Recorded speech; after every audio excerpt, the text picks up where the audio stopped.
വാഗമണിലേക്ക് പോകുന്ന വഴി ഒരു സുന്ദര കാഴ്ചകളൊക്കെ കണ്ട് നല്ല അടിപൊളി വൈബൊക്കെ ആയിട്ടാണ് ഞങ്ങൾ ഒരു ട്രിപ്പ് പോയത്. ട്രിപ്പ് എന്ന് വെച്ച് കഴിഞ്ഞാൽ നമ്മളവിടെ വാഗമണില് പുള്ളിക്കാനത്ത് ഒരു റിസോർട്ടിന്റെ വർക്കിന് വേണ്ടി പോയതാണ്. അപ്പൊ ആ റിസോർട്ടും നമ്മൾ ഈ കൂടെ പരിചയപ്പെടുത്തുന്നതാണ്.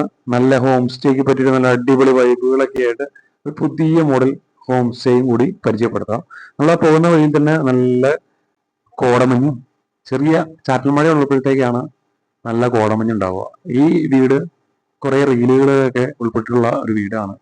അപ്പൊ തൊട്ടപ്പുറയായിട്ട് തന്നെ കുളവുണ്ട്. നിങ്ങൾക്കറിയാം, വാഗമണ്ണ് പോയിട്ടുള്ളവർക്ക് വാഗമണ്ണ് പോകുന്ന വഴി തന്നെ പുള്ളിക്കാനം ഇപ്പറയായിട്ടാണ് ഈ ഏരിയ. അപ്പൊ നമ്മൾ പോകുന്ന ആ ഒരു സെറ്റപ്പ് എന്ന് വെച്ച് കഴിഞ്ഞാൽ ചെറിയൊരു മഴയും അതേപോലെയുള്ള ഒരു കാലാവസ്ഥയിൽ പോകാണെങ്കിൽ ബെറ്റർ ആയിരിക്കും. ഇതാണ് നമ്മുടെ വണ്ടി.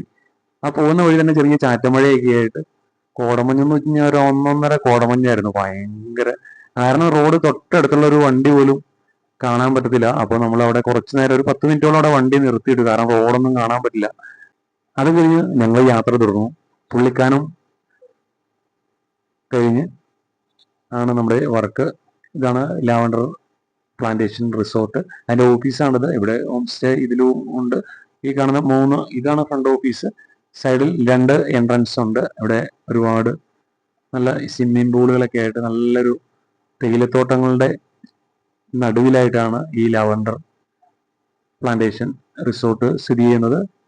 നമുക്ക് ഓൺലൈനായിട്ട് ബുക്ക് ചെയ്യാവുന്നതാണ്. അതിന്റെ നമ്മളൊരു പ്രൊമോഷൻ വീഡിയോ ആയിട്ട് ചെയ്യുന്നതല്ല, കാരണം നമ്മളവിടെ ഒരു വർക്കിനായിട്ട്, നമ്മുടെ ടൈലിന്റെ വർക്കിനായിട്ട് നമ്മൾ അവിടെ പോയി. ഇത് തൊടുപുഴയിൽ നിന്നും കാഞ്ഞാറ് മൂലമറ്റം വരുന്ന വഴിയും ഇത് വാഗമണിലേക്ക് ഇവിടെ ഒരു കറക്റ്റ് ഒരു 4.5 കിലോമീറ്റർ ആണുള്ളത്. അതിന് പോകുന്ന വഴി തന്നെയാണ്. ഇവിടെ നല്ലൊരു ആംബിയൻസ് ഫീലിംഗ് ഉണ്ട്. കാരണം നല്ല തേയിലത്തോട്ടങ്ങളും മലനിരകളും ആയിട്ട് ഒരു നല്ലൊരു സീനാണ് ഇവിടെ തന്നെ. സ്വിമ്മിംഗ് പൂളും ഒരുപാട് സെറ്റപ്പായിട്ട് ചെയ്തിട്ടുള്ള സ്വിമ്മിംഗ് പൂളുകളൊക്കെയാണ്. 2500 മുതലാണ് ഇവിടെ സ്റ്റാർട്ടിങ്ങിൽ റൂംസ് അവൈലബിൾ ആയിട്ടുള്ളത്. ഒരുപാട് നല്ല സീനറിയും കാര്യങ്ങളൊക്കെ ആയിട്ടാണ് ഇവിടെ സെറ്റ് ചെയ്തിരിക്കുന്നത്. ഹോം സ്റ്റേ 2 നിലകളിലായിട്ടുള്ളതും സിംഗിൾ ആയിട്ടുള്ള ഹോം സ്റ്റേകളും ഉണ്ട്. കാരണം നല്ല തണുത്ത ഏരിയ ആണ്. നല്ല ഹൈ റേഞ്ച് മേഖല ആയതുകൊണ്ട് നല്ല മഞ്ഞും നല്ല തണുപ്പും ചൂടില്ലാത്ത ഒരു കാലാവസ്ഥയാണ്. കാരണം ഇപ്പോൾ മഴക്കാലം ആയതുകൊണ്ട് തന്നെ അവധി ദിവസമായതുകൊണ്ട് ഫുള്ളാണ് ഇവിടെ റൂംസ്. നമ്മൾ ഇത് കഴിഞ്ഞ് അതിലൂടെ തന്നെ ഏകദേശം ഒരു മെയിൻ റോഡുകളിൽ നിന്നും ഒരു 300 മീറ്റർ അടുത്ത് ഇവരുടെ കോട്ടേജുകളുണ്ട്. ഉള്ളിലേക്കായി റോഡിന്റെ അതിർത്തി തീർന്നു. ഉള്ളിലേക്കെന്ന് വെച്ച് കഴിഞ്ഞാൽ ഒരു മലനിരയുടെ ഒരു സൈഡിലായിട്ടാണ് നമുക്ക് വർക്കുള്ള ഹോം സ്റ്റേ. അപ്പോൾ അതിലൂടെ നമ്മൾ എത്താറായിട്ടുണ്ട്. സൈഡിലൂടെ കാണാവുന്നത് തൊട്ടടുത്തുള്ള മലനിരയും ഇവിടുത്തെ തന്നെ തേയിലത്തോട്ടങ്ങളുമാണ്. ഇതാണ് നമ്മൾ വർക്കിന് വന്ന റിസോർട്ടിന്റെ ഒരു ഭാഗം. അപ്പോൾ ഇതിൽ സ്റ്റെയർ വർക്കും അതിൻ്റെ ടൈല് മൊത്തത്തിലാണ് ചെയ്യാനുള്ളത്.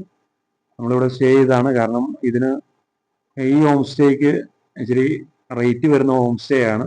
നമ്മളിവിടെ കിടന്ന് വർക്ക് ചെയ്തതുകൊണ്ട് തന്നെ നമുക്ക് അതിൽ കിടക്കാനായിട്ട് സാധിച്ചു. ഇതാണ് 3 എണ്ണമാണ് ഉള്ളത്.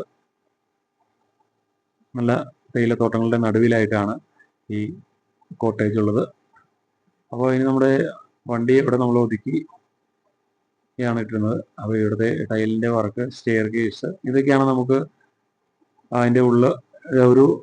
ഒരു കോട്ടേജിൽ ഒരു ടോയ്ലറ്റും ഒരു റൂമുമാണ്. AC എല്ലാ ഇതിൽ തന്നെയും.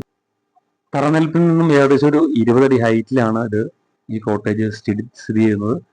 നമ്മുടെ ആകാശ ദൃശ്യം ഈ കർട്ടൻ മാറ്റി കഴിഞ്ഞാൽ കാണാവുന്ന രീതിയിലാണ് ഇത് സെറ്റ് ചെയ്തിരിക്കുന്നത്. ഇത് ചൈനയിൽ നിന്നും ഇമ്പോർട്ട് ചെയ്ത ഐറ്റം ആണ്. അതുകൊണ്ട് റെയർ ആയിട്ടുള്ളൊരു സ്റ്റേ ആണിത്. കൂടാരം പോലെ നല്ല രസമുണ്ട്. നല്ല ലൈറ്റിങ്ങും ഒക്കെ ഉണ്ട്. കാരണം നമ്മളിപ്പോൾ മൊത്തം ലൈറ്റ് ഇട്ടില്ല, നമ്മൾ ലൈറ്റ് കാണിക്കുക. ഇത് 3 സ്റ്റേ ആണ്. ഇതൊരെണ്ണം, ഇതിന് തൊട്ട് ചേർന്ന് തന്നെ വേറൊരെണ്ണം, അങ്ങനെ 3 സ്റ്റേ ആണുള്ളത്. മായിനെ കാണാം അവിടെ. അപ്പോൾ ഇവിടെ നിന്ന് നോക്കിയാൽ തന്നെ നല്ലൊരു വൈബാണ്. ഇവിടെ നിന്ന് നോക്കിയാൽ തന്നെ ഉള്ളിലാണെങ്കിലും നല്ല സൗകര്യമുണ്ട്. നല്ല സോഫ്റ്റ് ആയിട്ടുള്ള ബെഡും കാര്യങ്ങളും. ഇതിന്റെ റേറ്റുമായിട്ട് നിങ്ങൾക്ക് ഇതിൽ കാണുന്ന നമ്പറിൽ ബന്ധപ്പെടാവുന്നതാണ്. ഒന്നുകൂടി പറയാം, നമ്മളിത് പ്രൊമോഷനായിട്ട് ചെയ്യുന്ന വീഡിയോ അല്ല. നമ്മൾ ഇതിന്റെ ടൈലിന്റെ വർക്കുമായിട്ട് ബന്ധപ്പെട്ട് വന്നപ്പോഴത്തേക്ക് നമ്മളത് ചെയ്തു എന്ന് മാത്രം. കാരണം ഇതേപോലെയുള്ള റിസോർട്ടുകളിൽ റയറായിട്ടാണ് ഉള്ളൂ. കണ്ടോ, നല്ല മഴവില്ലിന്റെ രീതിയിലുള്ള ലൈറ്റുകളൊക്കെ ആയിട്ടാണ് ഈ ഹോം സ്റ്റേ ഉള്ളത്. നമ്മൾ ഇതിലാണ്, ഈ കോട്ടയിലാണ് നമ്മൾ കിടന്നത്. അപ്പോൾ വർക്ക് ചെയ്തതിന് ശേഷം, കാരണം നമുക്ക് ഇതേപോലെയുള്ള വർക്ക് സ്റ്റേകളൊക്കെ നമുക്ക് എടുക്കാനായിട്ട് സാധിക്കുമെന്ന് നമുക്ക് ആർക്കും പറയാൻ പറ്റത്തില്ല. അപ്പോൾ നമുക്ക് അതേപോലെ ഒരു ഫെസിലിറ്റി ഉള്ള സ്റ്റേയിൽ കിടക്കാൻ പറ്റി അത് പരിചയപ്പെടുത്തുന്നതിന് വേണ്ടിയാണ് നമ്മൾ ഈ വീഡിയോ ചെയ്യുന്നത്. ഇതാണ് ടൈല്, സ്റ്റെയർ കേസ് അങ്ങോട്ട് കയറാനുള്ള ടൈലും ഇതിൻ്റെ വാളും ഒക്കെ നമുക്ക് ടൈലിൻ്റെ വർക്ക് ഇവിടെ ഉണ്ടായിരുന്നു. ഏറെക്കുറെ മൊത്തം എല്ലാം തന്നെ ഫിനിഷ് ചെയ്ത് നമ്മൾ കഴിഞ്ഞിട്ടുണ്ട്. ഇതാണ്, നല്ല കോടമഞ്ഞുണ്ട്. അതേപോലെ തന്നെ നല്ലൊരു സ്റ്റേ ആണ്. ആരെങ്കിലും വാഗമണിലേക്ക് വരുന്നുണ്ടെങ്കിൽ ഈ കാണുന്ന നമ്പറിൽ ബന്ധപ്പെട്ട് ഇത് നേരത്തെ ബുക്ക് ചെയ്യാവുന്നതാണ്. തിരക്കുള്ള സീസണിലാണെങ്കിൽ മുൻകൂറായിട്ട് ബുക്ക് ചെയ്തിട്ട് വരുന്നതായിരിക്കും നല്ലത്. അല്ലെങ്കിൽ ചിലപ്പോൾ കാരണം നമ്മൾ വർക്ക് ചെയ്തപ്പോൾ തന്നെ ഒരുപാട് പേര് ഇവിടെ വന്ന് ഈ കോട്ടേജ് കണ്ട് ഫോട്ടോയും വീഡിയോസൊക്കെ എടുത്തു പോയി. കാരണം നല്ലൊരു ലോങ്ങിൽ നിന്ന് നോക്കിയാൽ തന്നെ നമ്മൾ ഒരുപാട് പുറം രാജ്യങ്ങളിലൊക്കെ കണ്ടിട്ടുള്ളത് പോലെ ഒരു സെറ്റപ്പാണ് ഇതിൽ. കാരണം ഞങ്ങൾ വർക്ക് ചെയ്തുകൊണ്ടിരുന്നപ്പോൾ തന്നെ അവിടെ വേറെ കപ്പിൾസ് വന്ന് ഇതിൻ്റെ ഒരു ഉള്ളിൽ താമസിക്കാൻ പറ്റുമോ എന്ന് ചോദിച്ചു. അപ്പോൾ അത് ഫിനിഷിങ് ആകാത്തത് കൊണ്ട് അവർക്ക് കൊടുത്തില്ല. ഏകദേശം ഒരു ഒരാഴ്ചത്തോളം കഴിയുമ്പോഴത്തേക്ക് ബാക്കിയുള്ളതും കൂടി കഴിഞ്ഞ് അവർ കൊടുക്കുന്നതാണ്. ഏകദേശം ഒരു ദിവസം 8,000 രൂപ അങ്ങനെയാണ്. 8,000 രൂപ 10,000 രൂപ ആയിരിക്കും ഇതിൻ്റെ റേറ്റ് വരുന്നത്. ഇത് പടുതയാണ്, മറ്റത് ഫൈബർ ഗ്ലാസ് പോലത്തെ ഒരു മെറ്റീരിയലാണ്, ചൈന ഇമ്പോർട്ടഡ് മെറ്റീരിയലാണ്. അപ്പോൾ അടുത്ത വീഡിയോയിൽ കാണാം. Bye bye.